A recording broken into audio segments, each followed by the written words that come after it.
আসসালামু আলাইকুম দর্শকবৃন্দ, আমাদের এনার্জেক্সের হাইব্রিড সোলার পিসিউ এটা 20x4 ডিসপ্লে দিয়ে করা।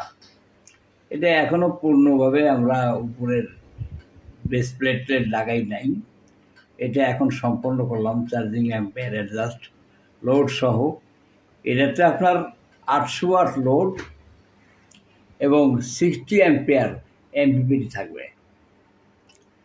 আশা করি এটা খুব ভালোভাবে চলবে।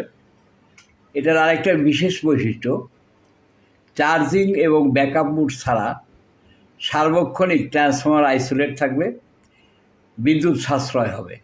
ট্রান্সফর্মারটা সবসময় এনার্জাইজ থাকবে না, অর্থাৎ সাইন ওয়েভ ইউপিএসের ট্রান্সফর্মারে সবসময়ই বিদ্যুৎ থাকে, বিদ্যুৎ এনার্জাইজ থাকে অল টাইমস। কিন্তু আমাদের কাছে দুইটা রিলে ব্যবহার করে আমরা এটাকে আইসোলেট করে দিয়েছি। ট্রান্সফর্মারটা আইসোলেট হয়ে যায়, চার্জিং এবং ব্যাকআপের পরে আইসোলেট হয়ে ট্রান্সফর্মারে ও শুধুমাত্র বাইপাস করে দেয়, কিন্তু ট্রান্সফর্মারে কোনো ভোল্টেজ বা বিদ্যুৎ পরিবহন থাকে না। আজ এটুকুই, বাকিটুকু সম্পন্ন করার পরে আসসালামু আলাইকুম।